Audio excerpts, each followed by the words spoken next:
Right. ఇక బంగ్లాదేశ్ మాజీ ప్రధాని షేక్ హసీనాకు మరణశిక్ష విధించింది ఆ దేశ అంతర్జాతీయ నేరాల ట్రిబ్యునల్. సో మీరు ఎక్స్పెక్ట్ చేశారు ఎంజీరావు గారు, నేను ఇదే సమయానికి మనం విశ్లేషణ చేసాం దీని మీద, ఖచ్చితంగా అటువంటి తీర్పే రాబోతోంది అని చెప్పేసి. ఇప్పుడు ఏంటి, భారత్ ఎటువంటి నిర్ణయం తీసుకుంటుంది అని చెప్పేసి. సో షేక్ హసీనా గత 15 నెలలుగా పదవి కోల్పోయిన తర్వాత భారత్లో ఆశ్రయం పొందుతూ ఉన్నారు.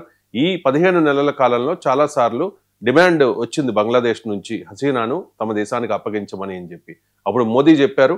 ఇప్పుడు కూడా మోదీ అప్పగించే పరిస్థితి కనిపించడం లేదు. సో బంగ్లాదేశ్ ఏ రకంగా రియాక్ట్ అయ్యే అవకాశం ఉంది? మరో బంగ్లా వార్ తప్పదనుకోవచ్చా? ఎస్ అండి, ఇప్పుడు నేను ముందే ఎస్టిమేట్ చేశాను.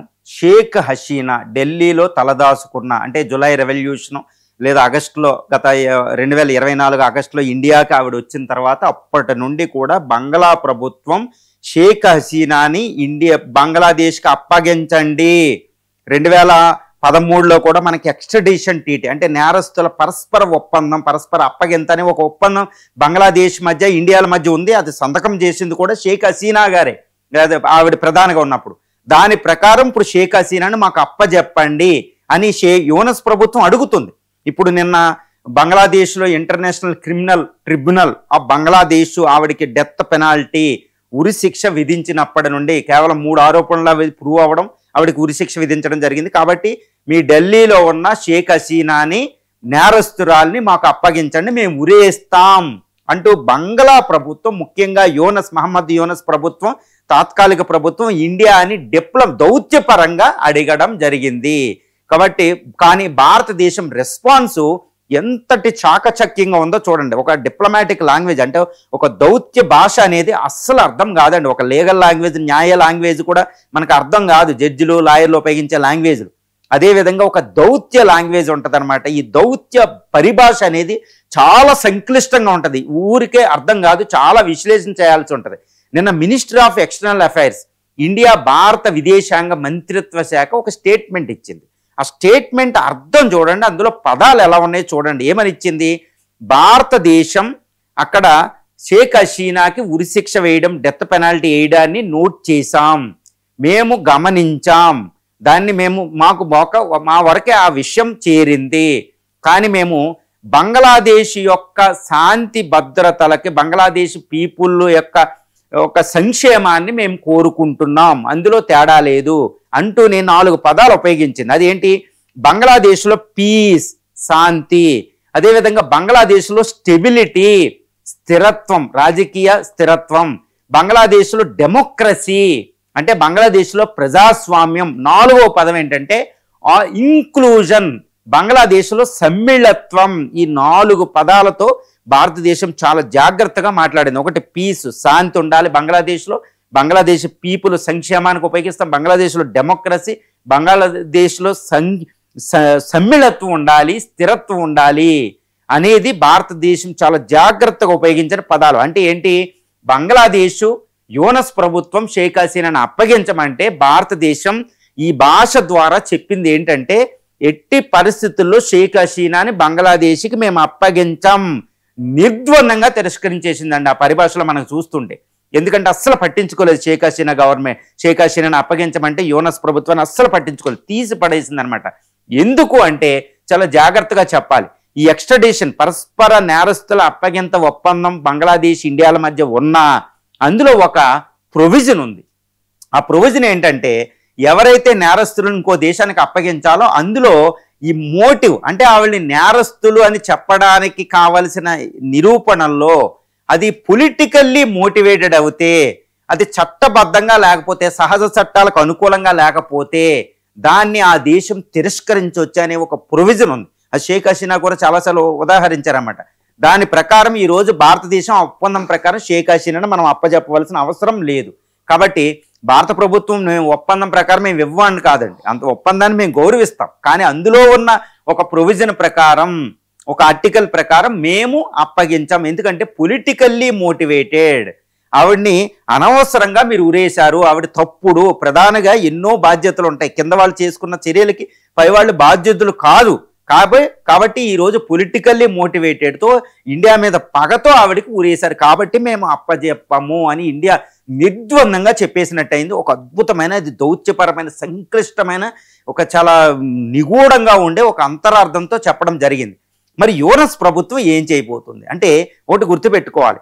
గత 2024 ఆగస్టులో 5వ తారీఖున షేక్ హసీనా ఇండియా రావడంతో ఢిల్లీలో తలదాచుకున్నప్పటి నుండి కూడా యూనస్ ప్రభుత్వం ఈవిడ్ని మాకు అప్పగించండి అని ప్రెజర్ తెస్తూనే ఉంది, కాకపోతే బహిరంగంగా కాదు.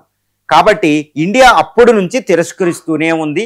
అది కూడా బహిరంగంగా కాకుండా దౌత్యపరంగా ఛానల్స్ ద్వారా, డిప్లొమాటిక్ ఛానల్స్ ద్వారా. దానికి అందుకనే యూనస్ ప్రభుత్వం భారత్ మీద ప్రతీకార చర్యలు మొదలెట్టింది. అది యాంటీ ఇండియా. ఆ చర్యలు ఎలా ఉన్నాయి అనుకుంటారండి? పాకిస్తాన్ 55 సంవత్సరాల తర్వాత పాకిస్తాన్ ఆర్మీ జనరల్ని అక్కడ రప్పించింది. నేవీ షిప్ చిట్టగాంగ్ పోర్టుకు వచ్చింది. పాకిస్తాన్తో డిప్లొమాటిక్ రిలేషన్స్ పెట్టుకుంది, ట్రేడ్ రిలేషన్స్ పెట్టుకుంది. అంటే మేము నీ శత్రువైన పాకిస్తాన్తో మేము కలుస్తామని భారత్కు వార్నింగ్ ఇచ్చాడు యూనస్. తర్వాత చైనా వెళ్ళి ఇండియా చికెన్ నెక్ను ఆక్యుపై చేస్తామని మాట్లాడాడు. అక్కడ లెలిన్ పాట్ అనే సెకండ్ వరల్డ్ వార్ ఎయిర్ బేస్ని చైనాతో ఆధునికీకరణ చేస్తున్నాడు. చైనా నుంచి యుద్ధ విమానాలు తెస్తున్నాడు, J-10 అని. పాకిస్తాన్ నుంచి ఆర్మీ అన్ని యుద్ధ సహాయం తెస్తున్నాడు. బంగ్లాదేశ్ తనను తాను రక్షించుకోగలదని మాట్లాడుతున్నాడు. నార్త్ ఈస్ట్ను ఆక్యుపై చేస్తామని మాట్లాడుతున్నాడు. ఇంకొక లెవెల్కి వెళ్ళిపోయి ద గ్రేటర్ బంగ్లాదేశ్ అంటూ మన నార్త్ ఈస్ట్ను కూడా కలుపుకుని ఒక మ్యాపే రిలీజ్ చేశాడు. ఇదంతా ఏంటంటే షేక్ హసీనా అప్పచెప్పకపోతే మేము ఇలాగే ఉంటామని వార్నింగ్ ఇస్తూనే ఉన్నాడు. భారత్ కూడా దానికి చక్కగా చర్యలు తీసుకుంటుంది. చికెన్ నెక్క దగ్గర ఆపరేషన్ ప్రహార్ అని ఒక పెద్ద ఆపరేషనే చేసింది. ఏదైనా తేడా వస్తే మాత్రం నీకు యొక్క 2 నెక్కలు ఉంటాయి, నీకు మా చికెన్ నెక్ కాదు, ఆ రెండిట్లని అస్సాం చీఫ్ మినిస్టర్ ద్వారా చెప్పించడం కూడా జరిగింది. భారత్ కూడా సరైన చర్యలు తీసుకుంటుంది అనమాట. దౌత్యపరంగా, ట్రేడ్ పరంగా, ఆర్థిక పరంగా కూడా తీసుకుంటుంది. బంగ్లాదేశ్ ఒంటరి కూడా అయ్యింది. దాని మీద ప్రెజర్ కూడా తీసుకొస్తున్నాం. ఇదంతా ఇప్పుడు దాకా జరిగిన బహిరంగం కాని ఒక యుద్ధం. కానీ ఇప్పుడు యూనస్ ప్రభుత్వం భారత్ మీద డైరెక్ట్ అటాక్ చేసే అవకాశం ఉంది. ఈ అటాక్ అంటే డిప్లొమాటిక్ అటాక్ చేస్తుందండి. అటాక్ అంటే దౌత్యపరమైన అటాక్ అనమాట. ఇప్పుడు ఏమంటుంది, మా దేశంలో హ్యూమానిటీకి, మానవత్వానికి వ్యతిరేకంగా ఎంతో మంది మరణాలకు కారణమైన షేక్ హసీనాని చూడండి, భారతదేశం మాకు అప్పచెప్పడం లేదని అంతర్జాతీయ సంస్థల మీద, UN ముందు భారతదేశాన్ని నేరస్తురాలుగా చూపింటది. అదేవిధంగా భారతదేశం మా నేరస్తుల్ని అక్కడ స్వర్గధామంగా తయారైంది. చూసారా మా బంగ్లాదేశ్కి, మా సార్వభౌమత్వాన్ని ఎలా అతిక్రమిస్తుందో భారతదేశం అంటూ డిప్లొమాటిక్గా వెళ్ళబోతుంది బంగ్లాదేశ్ ఇప్పుడు. అందుకే నిన్న UN నుంచి స్టేట్మెంట్ రావడం కూడా మనం చూసాం. తర్వాత ఇక్కడ నుంచి ఇంటర్నేషనల్ ఇప్పుడు ఆర్గనైజేషన్ ఆఫ్ ఇస్లామిక్ కంట్రీస్ నుంచి కొన్ని స్టేట్మెంట్లు రాబోతాయి. ఇటు చైనా నుంచి పాకిస్తాన్ కూడా షేక్ హసీనా అప్పజెప్పమని వాళ్ళు కూడా డిమాండ్ చేస్తారు, ఒత్తిడి చేస్తారు. ఇది బహిరంగంగా చేయబోతుంది బంగ్లాదేశ్. మరి ఇంకా ఏం చేయబోతుంది బంగ్లాదేశ్ అంటే, భారత వ్యతిరేక కార్యకలాపాలు ఇంకా ఎక్కువ చేసి ఇండియా వ్యతిరేక శక్తులకి, భారత వ్యతిరేక శక్తులకి బంగ్లాదేశ్ని అడ్డాగా మార్చేసి మరో పాకిస్తాన్గా అక్కడ చేసి పెడుతుందండి. అవసరమైతే పాకిస్తాన్ నుంచి న్యూక్లియర్ వెపన్స్ కూడా పెడతారు అనమాట, మమ్మల్ని మేము రక్షించుకోవడం అనేది.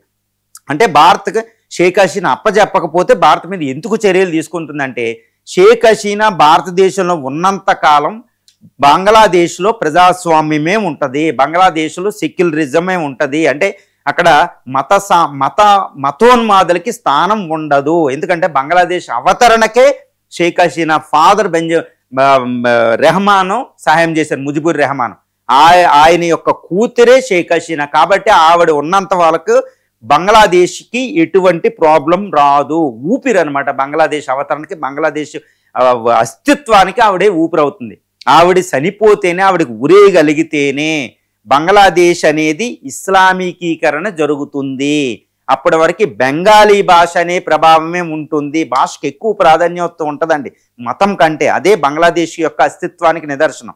కాబట్టి అక్కడ ISI పాక్ యొక్క ఆగడాలు కొనసాగవు. ఇప్పుడు భారతదేశం ఎట్టి పరిస్థితులు అంటే, మరి మోడీ అప్పగిస్తారా షేక్ హసీనా అంటే 100%, 1000% మోడీ ఎట్టి పరిస్థితుల్లో షేక్ హసీనాని రక్షిస్తారండి. అది భీష్మ ప్రతిష్ఠ అనమాట. ఆల్రెడీ మనం చూస్తూ ఉన్నాం గత సంవత్సరం ఆగస్టు నుంచి. ఎందుకు అప్పచెప్పారంటే, షేక్ హసీనాని బంగ్లాదేశ్ ఒత్తిడికి గురయ్యి షేక్ హసీనాని మనం అప్పచెప్పితే ఆవిడకి ఉరేసేస్తారు, ఆవిడ దారుణంగా ఉరేసేస్తారు. ఒకప్పుడు పాకిస్తాన్లో బెనాజీర్ భుట్టో ఫాదరు కి అలాగే ఉరేయడం జరిగింది. అప్పుడు జియా ఉల్ హక్ ప్రభుత్వం వాళ్ళు ఎట్టి పరిస్థితుల్లో వినరు, షరియా లా తీసుకొస్తారన్నమాట. అందుకే పాకిస్తాన్ అలా ఉంది. బంగ్లాదేశ్ అంటే ఒక చిన్ని దేశం, బంగ్లాదేశ్ ఒత్తిడికి భారతదేశం తలొగ్గడం అనేది అది భారత ప్రతిష్టకి అప్రతిష్ట పాలు చేస్తుంది. ఇక రెండోది ఏంటంటే India is a power to be reckoned with. ఇది ఆల్రెడీ సూపర్ పవర్ లాగా తయారైంది. సౌత్ ఏషియాలో సూపర్ పవర్. చిన్న చిన్న దేశాల్లో వచ్చే చిన్న చిన్న గొడవల వల్ల మొత్తం సౌత్ ఏషియా, దక్షిణాసియా అస్థిరత్వం లోనవుతుందన్నమాట. ఇప్పుడు బంగ్లాదేశ్లో ఆవిడకి వేసిన ఊరే అనేది సహజ న్యాయ సూత్రాలకి, అంతర్జాతీయ న్యాయ సూత్రాలకి విరుద్ధం. ఎందుకంటే ఆవిడ మీద ఆరోపణలు చేసిన ఆరోపణలు అప్రూవల్గా మారిన అప్పుడు బంగ్లాదేశ్ ఢాకా పోలీస్ చీఫ్ చెప్పిన దాని మీద ఉన్నాయి. అవి పూర్తి విచారణ ట్రాన్స్పరెంట్గా కొనసాగలేదు. నిన్న అమ్నిస్టీ ఇంటర్నేషనల్ అదే చెప్తుందండి, ఇది ట్రాన్స్పరెంట్ కాదు, పారదర్శకం కొనసాగలేదని. ఆల్రెడీ అంతర్జాతీయ సంస్థలు ఆల్రెడీ చెప్తున్నాయి. యుఎస్ నుంచి కూడా, యూరోపియన్ యూనియన్ నుంచి కూడా స్టేట్మెంట్ రాబోతుంది 2 రోజుల్లో, మనం ఊహించవచ్చు. కాబట్టి ఆవిడ మీద అక్కడ జరిగిన పారదర్శకత లేని దాని ప్రకారం ఇండియా అక్కడ అప్పచెప్పకూడదు. ఎందుకంటే అంతర్జాతీయ న్యాయ సూత్రాల ప్రకారం ఇంప్లిమెంట్ చేస్తుంది. ఇప్పుడు కూడా చూడండి, బ్రిటన్లో మన లలిత్ మోడీ లాంటి ఫ్యూగిటివ్స్ వెళ్ళి బ్రిటన్లో తలదాచుకున్నారు, మన దగ్గర వేల కోట్లు లక్షల కోట్లు దెబ్బి. కానీ బ్రిటన్ నుంచి ఒక్క నేరస్తుని కూడా ఇక్కడికి మనం తెచ్చుకోలేం. ఎందుకంటే చాలా కఠినంగా ఏ దేశమైనా దాని ఇష్టం అనమాట, ఎవరిని పంపాలో పంపకపోవడం. ఈరోజు షేక్ హసీనాని అక్కడ పొలిటికల్లీ మోటివ్గా అక్కడ తప్పుడు రాజకీయబద్ధంగా అక్కడ ఉరేశారు. కాబట్టి మనం అప్పచెప్పవలసిన బాధ్యత మన మీద లేదు. పవర్ లాగా బ్రిటనే మనకు అప్పచెప్పడంలా. కాబట్టి భారతదేశం లాంటి దేశం ఎందుకు అప్పచెప్పాలి షేక్ హసీనా? ఎందుకంటే అక్కడ 2 దశాబ్దాల పైగా అక్కడ ప్రధానిగా పనిచేశారు ఆవిడని ఉరేసేయడం అంటే నిమిషాల్లో ఉరేసేసి నిమిషాల్లో కొనసాగే ఏదైనా ఫాస్ట్ ట్రాక్ కోర్టు ద్వారా చేసేదా? అది జరగదు. ఒకవేళ మనం షేక్ హసీనానికి అక్కడ అప్పజెప్పేస్తే అక్కడ ఇస్లామిక్ తీవ్రవాదులకి, యాంటీ ఇండియన్ ఫోర్సెస్కి తిరుగు ఉండదండి. ఎందుకంటే ఈ భారత అనుకూలవాది ఇప్పటికీ బంగ్లాదేశ్లో అద్భుతమైన సిద్ధాంతాల ప్రకారం పనిచేసే మితవాదులైన బంగ్లాదేశీయులకి, ఇస్లామిక్ వాదులకి ఈవిడే ఊపిరి. ఊపిరి పోతే, ఈవిడికి ఊరేయగలిగితే ఇంక ఇస్లామిక్ ఫోర్సెస్కి తిరుగు ఉండదనమాట. మరో పాకిస్తాన్ అయిపోతుందండి, మరో ఆఫ్ఘనిస్తాన్, పాకిస్తాన్లో తయారైపోతుంది బంగ్లాదేశ్. కాబట్టి షేక్ హసీనా బ్రతికి ఉండడం అనేది మనకు చాలా చాలా ముఖ్యం. ఒకటి గుర్తుపెట్టుకోవాలి, ఇండియా ఎంతవరకైనా వెళ్తుందనమాట. చూడండి, దలాయిలామా, నెహ్రూ తీసుకొచ్చారు. నెహ్రూ అంటే అసలే గిట్టని మోడీ గారు దలాయిలామాని అప్పచెప్పేస్తారు. అవసరమైతే యుద్ధాన్నే తట్టుకుంది భారతదేశం. ఈరోజు దలాయిలామా ఉండడం వల్ల ఈరోజు టిబెట్కి అక్కడ కొన ఊపిరితోనైనా ఉందండి. అదేవిధంగా షేక్ హసీనా మళ్ళీ ప్రధాని అయ్యేంత వరకు ఇండియా భీష్మ ప్రతిజ్ఞ చేసినట్టే అని మనం చెప్పుకోవచ్చు. 2, అపోజిషన్ పార్టీస్ కూడా భారతదేశంలో మోడీ ప్రభుత్వాన్ని క్రిటిసైజ్ చేయవు. ఎందుకంటే షేక్ హసీనాకి భారతదేశంలో ఉన్న అన్ని రాజకీయ పార్టీలకి సంబంధాలు ఉన్నాయి, ఇంక్లూడ్ సోనియా గాంధీతో. మనం చూడొచ్చు, రాజీవ్ గాంధీ నుంచి కూడా మంచి సత్సంబంధాలు ఉన్నాయి. ఇందిరాతో ముజిబుర్ రెహమాన్ అద్భుతమైన బాంధవ్యాలు ఉన్నాయి. అంటే పొలిటికల్ ఫ్యామిలీస్తోనే సంబంధాలు ఉన్నాయి. ఈరోజు భారతదేశంలో ఏకాభిప్రాయం ఉంది. చూడండి, కాంగ్రెస్ కానీ, ఏ పార్టీలు కానీ, సిపిఎం కానీ, ఏ పార్టీ కూడా మీరు షేక్ హసీనాకి ఆశ్రమించి తప్పు చేశారు అని ఏ పార్టీ కూడా మాట్లాడదు. అద్భుతమైన ఏకాభిప్రాయం ఉంటుంది. అదేనండి భారతదేశం దౌత్యపరానికి సంబంధించి భారతదేశంలో అద్భుతమైన ప్రజాస్వామ్యం ఉంటుంది. కాబట్టి మోడీ ప్రభుత్వం షేక్ హసీనాని అలాగే పెడుతుంది, చాలా జాగ్రత్తగా కాపాడుతుంది. షేక్ హసీనా అప్పగిస్తేనే ఇక మోడీ పరువు పోయినట్టు అనమాట, భారతదేశం పరువు పోయినట్టు. కాబట్టి షేక్ హసీనా రక్షణకి భారత కంకణం కట్టుకుంది. ఒకవేళ బంగ్లాదేశ్ ఇంకా విపరీతంగా వెళ్ళి ఇటు పాకిస్తాన్, చైనాని తీసుకొస్తే భారతదేశం యుద్ధానికి సంసిద్ధంగా ఉంది. అందుకనే సిలిగురి దగ్గర భారత ఆర్మీ ఉంది, అక్కడ తేజ్పూర్ అని, తర్వాత హస్మీరా అని వెస్ట్ బెంగాల్ దగ్గర మనం కొత్తగా తెచ్చిన S-400 మిసైల్ ఎయిర్ డిఫెన్స్ సిస్టమ్ని మోహరించి పెట్టాం. రఫేల్ పెద్ద అక్కడ మనం పెట్టడం జరిగింది. ఎక్కడికక్కడ బంగ్లాదేశ్ అతిగా చేస్తే 1971లో వెళ్ళి కొన్ని గంటల్లో అప్పుడు మానిక్ షా ఆక్యుపై చేయడం జరిగింది ఇందిరా టైంలో. 1971 లాంటి యుద్ధం మళ్ళా వస్తే, ఎందుకంటే ఇప్పుడు బంగ్లాదేశ్ సుమారు 1,50,000 మంది ఆర్మీ ఉంటారు, వాళ్ళు ఏమీ చేయలేని పరిస్థితి. పాకిస్తాన్కి చైనాతో యుద్ధం జరిగేటప్పుడు వాళ్ళు ఏదైనా మనం చెయ్యాలి. కానీ 1971 లాంటి యుద్ధం పునరావృతం అవుతే కొన్ని గంటల్లో బంగ్లాదేశ్ని మనం ఆక్యుపై చేసుకోవచ్చు.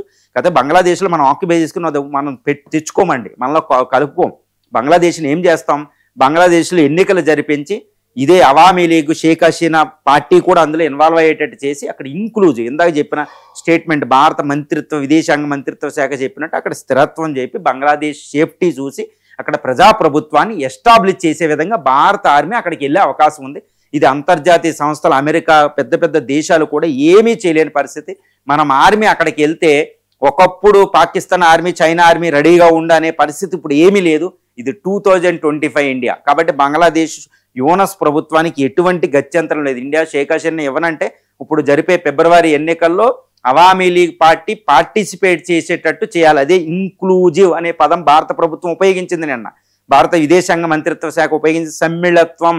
నువ్వు పెట్టే ఫిబ్రవరి ఎన్నికల్లో ఈవిడ party Awami League party participate చేయవలసిందే అనేది భారత ప్రభుత్వం నిన్న నిర్ధారించింది.